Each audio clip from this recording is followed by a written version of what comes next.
Sal Mineo scrawled 4 last names onto a hotel notepad the night before a knife found his heart.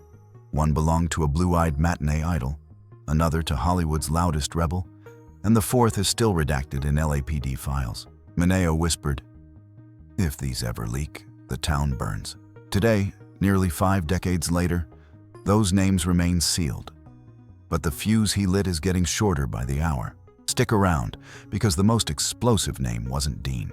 Salvatore Mineo Jr. hit Earth on January 10, 1939. The Bronx-born son of Sicilian immigrants who carved coffins for a living. The funeral parlor sat under the screeching elevated tracks, the whole building quivering each time a subway slammed above.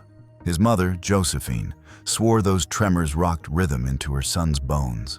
"The trains taught him tempo," she liked to say, while his father painted pine boxes night after night, muttering prayers in dialect for strangers he would never meet. Sal was a restless spark. By 10, he'd mastered soft shoe routines, flipping slick hair out of his eyes while belting swing standards on local television. At 12, he swaggered onto Broadway in The King and I and stole curtain calls from veterans twice his age. Word spread. "Watch the Italian kid. He makes the lights burn hotter." But the supernova came at 16 with Plato in Rebel Without a Cause, the first time teenage loneliness looked heartbreakingly real on screen. Plato's wide, wet gaze seemed to beg Jim Stark for love neither boy could name. Studio censors sliced lines that spelled it out, yet audiences felt every unspoken heartbeat. Sal walked away with an Oscar nomination, the youngest supporting actor ever tapped, and tabloids crowned him the Switchblade Kid, a moniker he hated almost as much as bigots who decided an Italian face meant delinquent parts for life. During press junkets, he flashed a megawatt grin, but friends noticed nerves twitching beneath. He chain-smoked Chesterfields, flipped a silver Zippo in one hand, and sweated through silk shirts no matter the season. Fame, he'd later write, felt like living in a glass elevator. All eyes up, gravity down. Yet gravity would grow harsher when the camera stopped and the motel key slid across his palm. James Dean hit Sal like a meteor shower. Brilliant, unpredictable, doomed to vanish.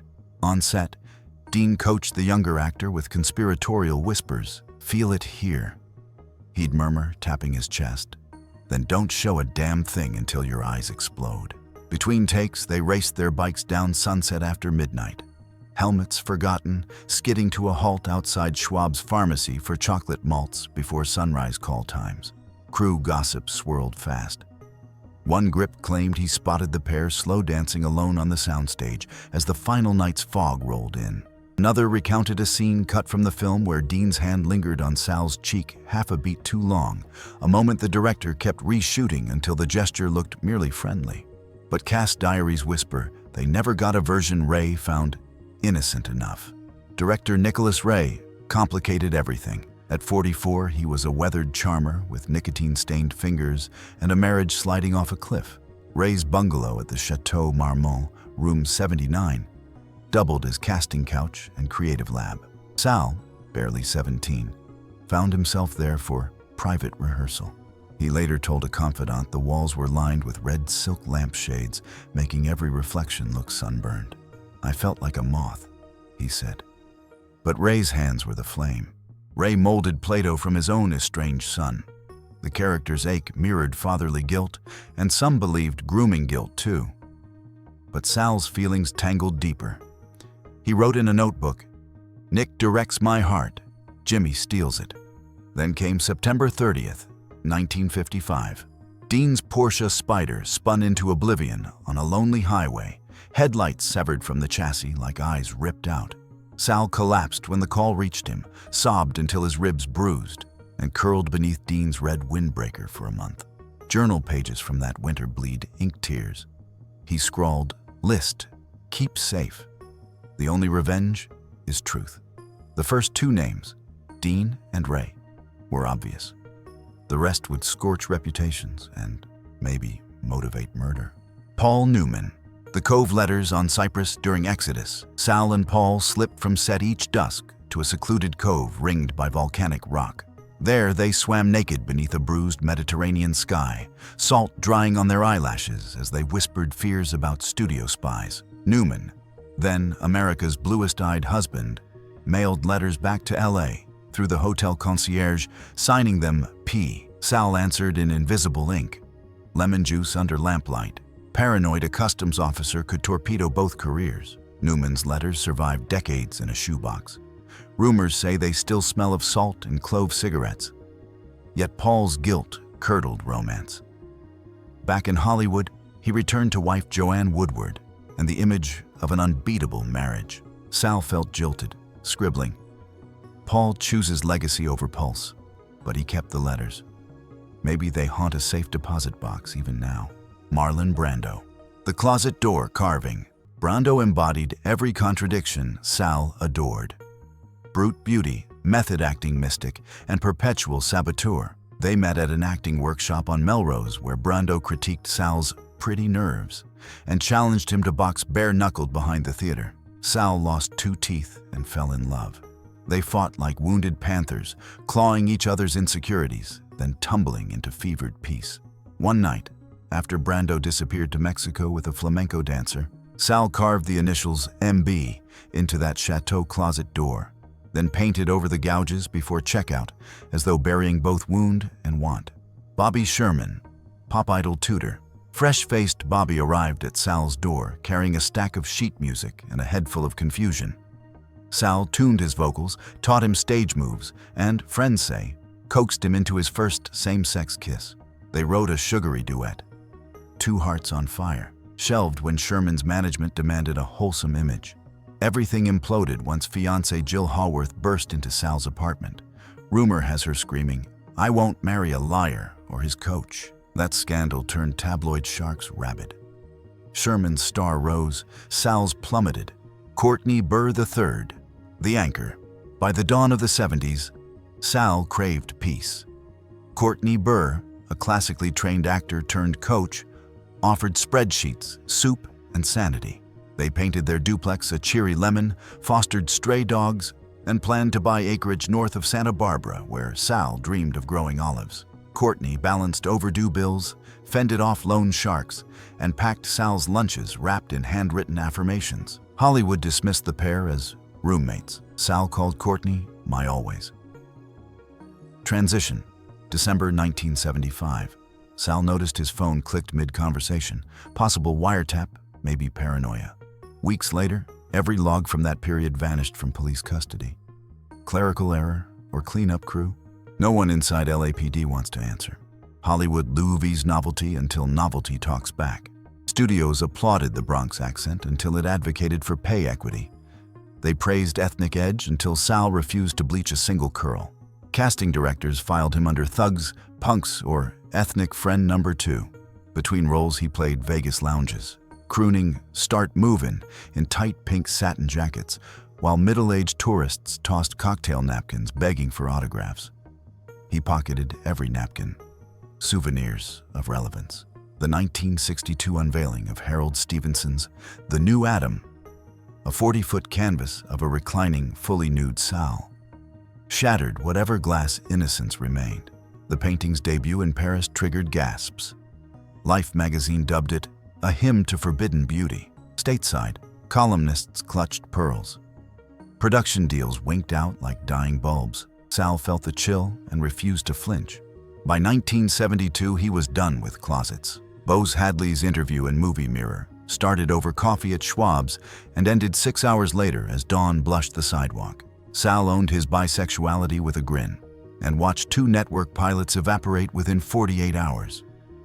Agents left frantic voicemails. "Say the tape lies," Sal refused.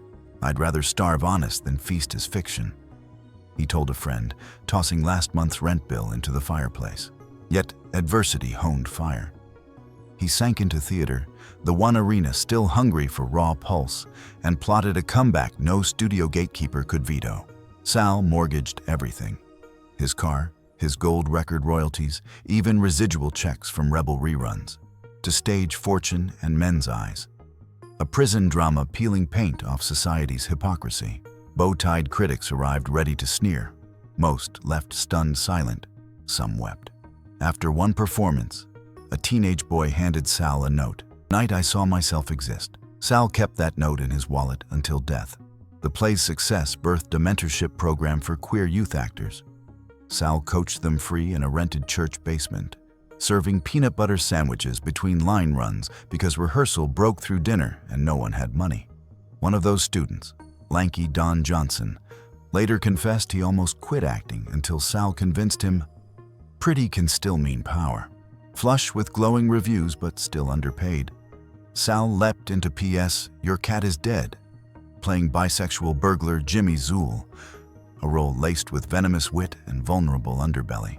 Audiences roared, standing 3 deep in the aisles. Investors smiled and whispered, "He's bankable again."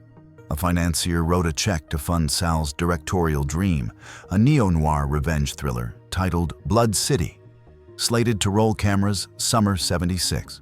Sal celebrated by buying Courtney a piano and rescuing another stray mutt, whom they named Karma. Then came February 12th, 1976. Rehearsal wrapped early. Sal hummed "Start Movin'" on the drive home, unaware a shadow already tracked his taillights. West Hollywood's Holloway Drive wore its neon like cheap lipstick. At 10:35 p.m., Sal wheeled his Datsun into the underground garage, engine echoing off concrete. He clipped the ignition, grabbed a script from the passenger seat, and pushed through the metal door leading to the narrow alley behind his complex. A neighbor heard a startled, "Hey!"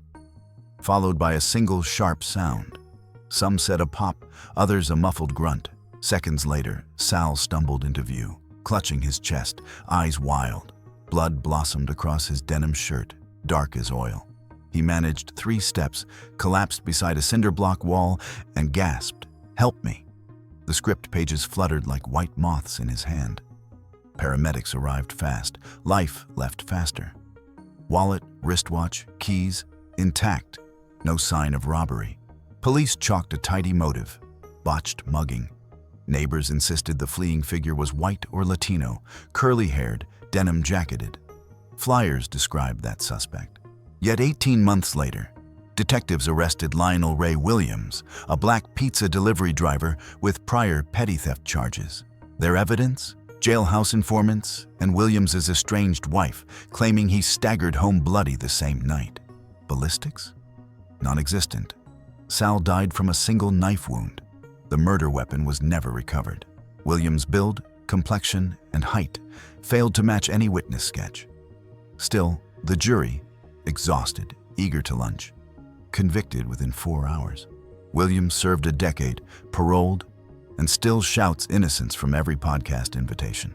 Missing from police inventory, Sal's small steel lockbox, last seen under his bed. Courtney Burr swore it contained royalty statements, a few war bonds, and a notepad listing famous lovers for posthumous memoir protection. Detectives shrugged. Chain of custody sludge swallowed another truth. Someone, somewhere, pocketed those pages. Rumor number 1. A vengeful ex-lover hired Muscle to silence Sal before the list leaked. Rumor number 2. A drug runner mistook the actor for a rival witness. Rumor number 3. Studio fixers cleaned a mess to shield a household name icon days before an awards campaign. Facts? A man died, a lockbox vanished, and justice felt photocopied. Nearly 50 years later, technology and true crime obsession reopened the coffin lid.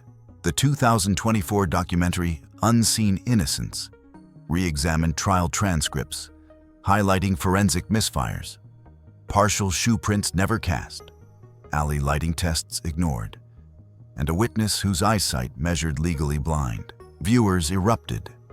Comment threads demanded retrial for Lionel Williams, or, at minimum, a public apology. Podcast sleuths dove deeper. Hollywood Untucked unearthed LAPD memos hinting that evidence bags Sal's case were stored next to boxes labeled Dean Crash Photos. Conspiracy soared. What if the same vault held secrets binding 2 tragedies? TikTok exploded with VR reconstructions. Creators used laser scans of Holloway Drive, animating avatars to test knife-angle theories. One viral clip illustrated that the killer likely stabbed left-handed and under 6 feet. Williams stood 6 feet 3 inches and was right-handed. Hashtag number Justice for Sal racked up 82 million views in 3 weeks. Pressure mounted. In January 2025, APD quietly reran latent fingerprints using Loomis spectral technology, scanning every scrap still intact. No official statement followed, fueling suspicion of a cover-up. Meanwhile, a retired forensic tech leaked that trace DNA on Sal's shirt collar belonged to an unidentified Caucasian male. Internet detectives cross-referenced with surviving cast parties and zeroed in on 3 possibilities. A jealous stunt coordinator, an ex-publicist fired for embezzlement, and a closeted leading man whose star still sells cologne. Courtney Burr, now 83, posted, "Truth never rusts. Keep digging, kids." For years, Hollywood let the Switchblade Kid fade into trivia nights, but culture has a knack for reviving buried hearts. Each Pride Month, Rebel Without a Cause surges in streaming queues. New viewers see Plato's longing not as subtext, but headline. A gay kid daring to gaze at the hero before code enforcement demanded invisibility. Filmmakers cite Sal as blueprint. Barry Jenkins called Plato cinema's first heartbreak, while Elliot Page thanked Sal in a 2023 advocacy speech, saying, "He cracked a door so we could open it wider." Kristen Stewart, prepping to direct her own queer-centric feature, listed Sal at the top of her inspirational altar, right next to James Baldwin. Sal's vocals spin on vintage vinyl TikToks. Gen Z remixers sample the hook of "Start Movin'" under lo-fi beats.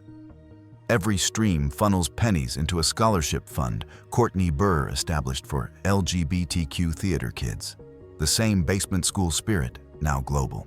And the legend around those 4 names refuses to cool. Entertainment lawyers whisper certain estates would pay fortunes to keep the list sealed. Yet rumor claims a photocopy survives, taped behind a painting that once hung in Sal's living room. Which painting? No one agrees. Some say a Modigliani print, others a cheap clown portrait found in the trash and adored for its sadness. Treasure hunters eye estate sale catalogs, hoping to discover taped, yellowed pages capable of rewriting old Hollywood's sainted pantheon. In the end, Sal's life reads like the perfect Hollywood logline. A star rises meteoric, loves forbiddenly, fights the machine, and dies before directing his magnum opus. But his unfinished script sparks a revolution decades later. Studios rejected his final project, yet his real legacy reels on in every queer actor signing a contract without fear, every fan who sees themselves on screen without coded shadows, and every citizen pushing police departments to admit mistakes. If those 4 names ever see daylight, Hollywood will face a choice: fortify legends behind whisper networks, or finally confess the closet's casualty count.